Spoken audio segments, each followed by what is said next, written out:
उस रात की शुरुआत बिल्कुल सामान्य थी, लेकिन मुझे बिल्कुल भी अंदाज़ा नहीं था कि कुछ ही घंटों में मेरी ज़िंदगी हमेशा के लिए बदलने वाली है।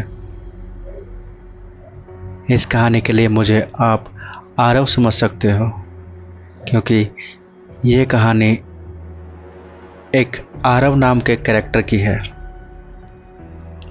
मैं अपने दोस्तों के साथ एक छोटे से ट्रिप पर गया था। जगह थी एक पहाड़ी गांव, जहां नेटवर्क भी मुश्किल से आता था। शहर की भागदौड़ से दूर शांति और सुकून पाने के लिए हम 4 दोस्त वहां पहुंचे थे। मैं, रोहन, विकास और समीर।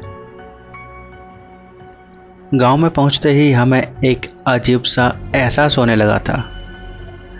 चारों तरफ हरियाली थी, ठंडी हवा चल रही थी, लेकिन माहौल में एक अजीब सी खामोशी थी। ऐसा लग रहा था जैसे कोई हमें देख रहा हो।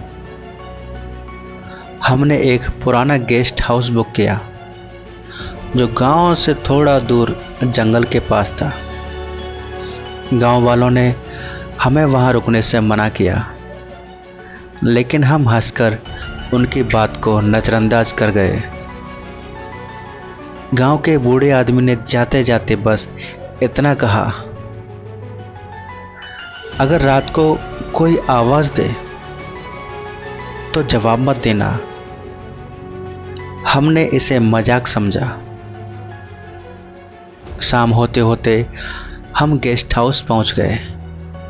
वो जगह बहुत पुरानी थी।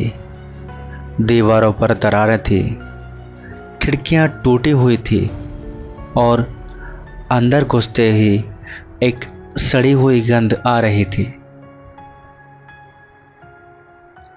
रोहन ने मजाक में कहा, भाई, यहां तो भूत पहले से ही रह रहा है। हम सब हंस पड़े, लेकिन दिल के अंदर कहीं हल्का सा डर बैठ चुका था। रात के करीब 10 बजे हम सब खाना खाकर अपने अपने कमरे में चले गए। मैंने और समीर ने एक ही कमरा लिया था। करीब 12 बजे मेरी नींद अचानक खुल गई। कमरे में अजीब सी ठंड हो गई थी, जैसे किसी ने एसी चालू कर दिया हो, लेकिन वहां कोई एसी नहीं था। मैंने देखा कि खिड़की अपने आप धीरे धीरे खुल रही थी। मैंने सोचा हवा हो गई, लेकिन हवा बिल्कुल नहीं चल रही थी। तभी मुझे किसी के फुसफुसाने की आवाज सुनाई दी, आरव। मेरे शरीर में सिहरन दौड़ गई। मैंने समीर को जगाने की कोशिश की, लेकिन वो गहरी नींद में था या शायद बेहोश था। आवाज फिर आई, इस बार थोड़ी साफ, आरव, बाहर आओ। मैंने डरते डरते दरवाजा खोला। बाहर पूरा गलियारा अंधेरे में डूबा हुआ था, लेकिन मुझे साफ महसूस हो रहा था कि कोई वहां खड़ा है। तभी सामने के कमरे का दरवाजा धीरे धीरे खुला और उसमें से विकास बाहर आया। लेकिन कुछ गड़बड़ थी। उसकी आंखें पूरी तरह काली थी और उसका चेहरा बिल्कुल भावहीन। उसने मुझे देखा और मुस्कुराया, तुम भी सुन रहे हो ना? मैं कुछ बोल नहीं पाया। तभी अचानक ऊपर की मंजिल से जोर से कुछ गिरने की आवाज आई। हम दोनों ने एक दूसरे को देखा और धीरे धीरे सीढ़ियों की तरफ बढ़ने लगे। हर कदम के साथ मेरा डर बढ़ता जा रहा था। सीढ़ियां चढ़ते ही हमने देखा एक कमरा खुला हुआ था। कमरे के अंदर धीमी धीमी रोने की आवाज आ रही थी। मैंने दरवाजे को थोड़ा और खोला और जो मैंने देखा उसने मेरी रूह तक हिला दी। कमरे के बीच में एक औरत बैठी थी। उसके लंबे बाल जमीन पर फैले हुए थे और उसका चेहरा खून से सना हुआ था। वो लगातार रो रही थी और अचानक उसने अपना सिर उठाया। उसकी आंखें नहीं थी, सिर्फ खाली गड्ढे थे जिनसे खून बह रहा था। वो अचानक खड़ी हुई और हमारी तरफ दौड़ी। मैं और विकास नीचे भागे, लेकिन जैसे ही हम नीचे पहुंचे हमने देखा कि समीर और रोहन पहले से ही वहां खड़े थे, लेकिन वो दोनों भी वैसे ही दिख रहे थे जैसे विकास दिख रहा था। काली आंखें, अजीब मुस्कान। तुम भी हमारे साथ रहोगे, उन्होंने एक साथ कहा। मैंने भागने की कोशिश की, लेकिन दरवाजा अपने आप बंद हो गया। अब मैं चारों तरफ से घिर चुका था।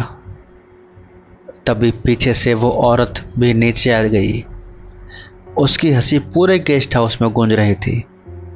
मैंने आंखें बंद कर ली और अचानक सब कुछ शांत हो गया।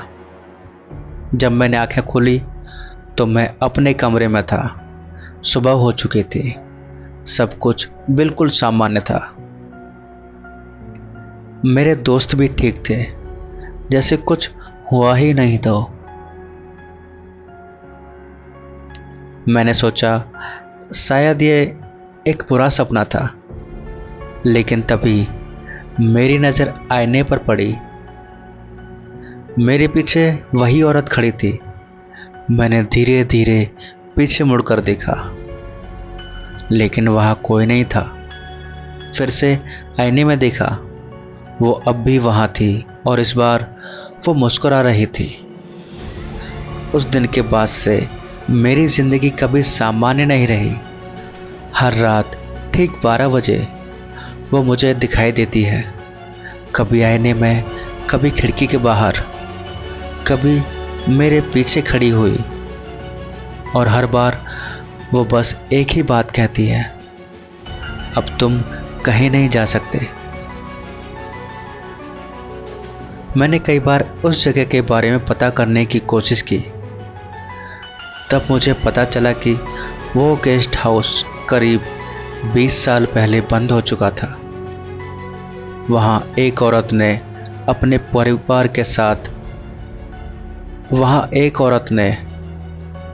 अपने पूरे परिवार को मारकर खुदकुशी कर ली थी।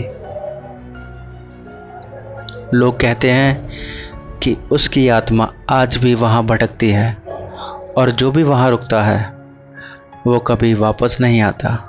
शायद मैं भी पूरी तरह वापस नहीं आया, क्योंकि आज भी जब आप ये कहानी सुन रहे हो